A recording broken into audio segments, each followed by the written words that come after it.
Hi friends, ఈరోజు video వచ్చేసి పచ్చిమిరపకాయలతో పచ్చడి ఎలా తయారు చేసుకోవాలో చూపించబోతున్నాను. పచ్చిమిరపకాయలతో పచ్చడి అంటే కారంగా ఉంటుంది అనుకుంటున్నారా? అస్సలు కారం ఉండదండి.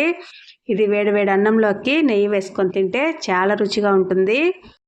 ఈ పచ్చడికి కాంబినేషన్గా ఆమ్లెట్ వేసుకొని తింటే ఇంకా చాలా టేస్టీగా ఉంటుందండి.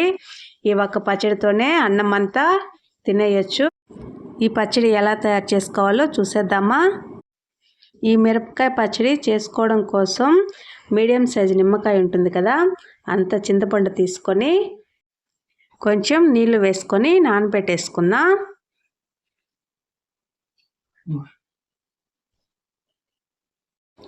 ఇప్పుడు దీన్ని ఒక 10 నిమిషాలు పక్కన పెట్టేసుకుందాం. 150 గ్రాములు మిరపకాయలు తీసుకొని బాగా శుభ్రంగా కడిగేసుకొని ఇలా తుంచి పెట్టేసుకుందామండి. ఇలా తుంచుకోవడం వల్ల ఏంటంటే ఫ్రై చేసుకునేటప్పుడు పగలకుండా ఉంటాయి. మిరపకాయలు కారంగా ఉన్నాయి లేదు అని తెలుసుకోవడానికి ఏం చేస్తారంటే, డార్క్ గ్రీన్ కలర్లో ఉంటే అవి కారం ఎక్కువగా ఉంటాయండి. కొంచెం తెల్లగా ఉన్నాయనుకోండి అవి కారం తక్కువగా ఉంటాయి. అప్పుడు మీరు కొంచెం ఎక్కువ మిరపకాయలు తీసుకొని చేసుకోవచ్చు.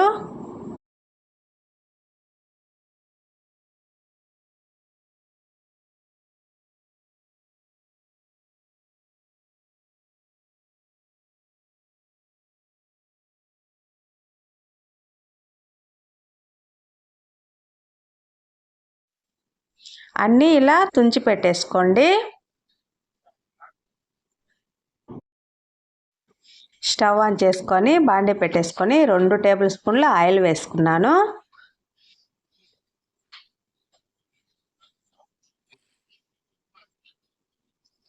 ఆయిల్ హీట్ అయిన తర్వాత 1/2 టేబుల్ స్పూన్ మెంతులు వేసుకుందాం. మెంతులు ఫ్రై అవ్వాలండి. ఫ్రై అవ్వకపోతే పచ్చడి అనేది చేదు వచ్చేస్తుంది. 1/2 టేబుల్ స్పూన్ జీలకర్ర, 2 టేబుల్ స్పూన్లు ధనియాలు, 2 టేబుల్ స్పూన్లు నువ్వులు. ఇవన్నీ బాగా దోరగా ఫ్రై అవ్వాలండి.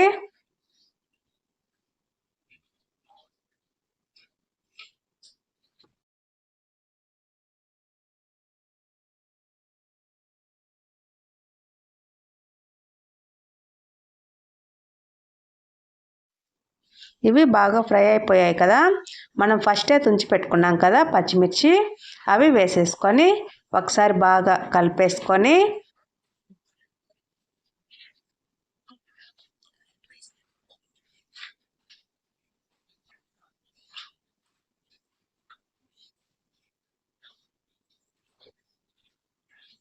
మూత పెట్టేసుకుందాం. మూత పెట్టుకొని మధ్య మధ్యలో మూత తీసి కలుపుకుంటూ ఫ్రై చేసుకుందాం. పచ్చిమిర్చి నువ్వులు కలిపి ఫ్రై చేసుకోవడం మీకు కష్టంగా అనిపిస్తే అప్పుడు ఏం చేస్తారంటే, నువ్వులు ఫస్ట్ ఫ్రై చేసేసుకొని ఒక ప్లేట్లో వేసేసుకొని ఆ తర్వాత పచ్చిమిర్చి ఫ్రై చేసుకోండి.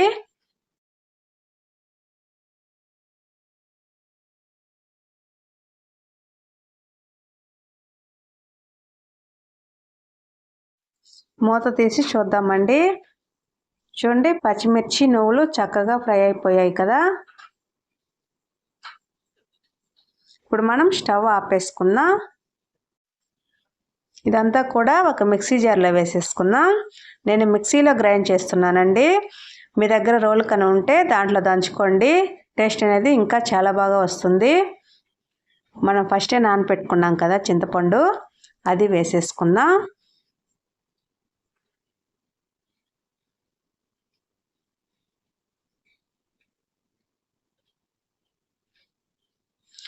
ఒక 4-5 వెల్లుల్లి రెబ్బలు వేసుకుందాం. రుచికి సరిపడా సాల్ట్ వేసుకుందాం. చింతపండు వాటర్ ఉన్నాయి కదా, అవి గ్రైండ్ చేసేటప్పుడు కొంచెం కొంచెంగా వేసుకుంటూ గ్రైండ్ చేసేసుకుందాం. మరి మెత్తగా గ్రైండ్ చేసుకోకండి, కొంచెం బరకగా చేసుకోండి. అప్పుడైతేనే టేస్ట్ అనేది చాలా బాగా వస్తుంది. ఇలా గ్రైండ్ చేసేసుకోండి బరకగా.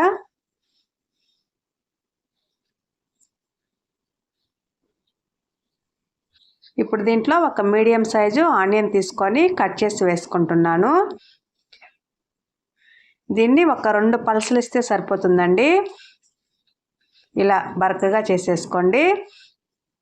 ఇది తినేటప్పుడు ఆనియన్ అనేది పంటికి తగులుతూ టేస్ట్ అనేది చాలా బాగుంటుంది. ఈ పచ్చడికి ఇప్పుడు మనం పోపు పెట్టేసుకుందాం. స్టవ్ ఆన్ చేసుకొని బాండీ పెట్టేసుకున్నాను. ఇప్పుడు దీంట్లో 2 టేబుల్ స్పూన్ల ఆయిల్ వేసుకుందాం. పోపు గింజలు వేసేసుకుందాం. ఆవాలు, జీలకర్ర, పచ్చిశనగపప్పు, మినపప్పు ఇవి బాగా ఫ్రై అవ్వాలండి.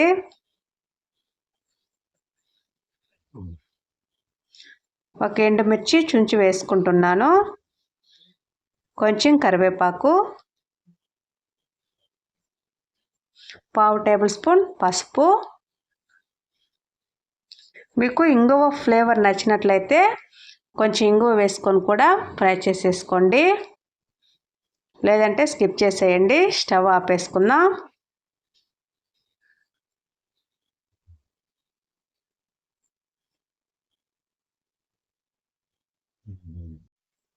రెడీ చేసుకున్న పచ్చడి ఉంది కదా, అది పోపులో వేసేసుకొని కలిపేసుకుందాం.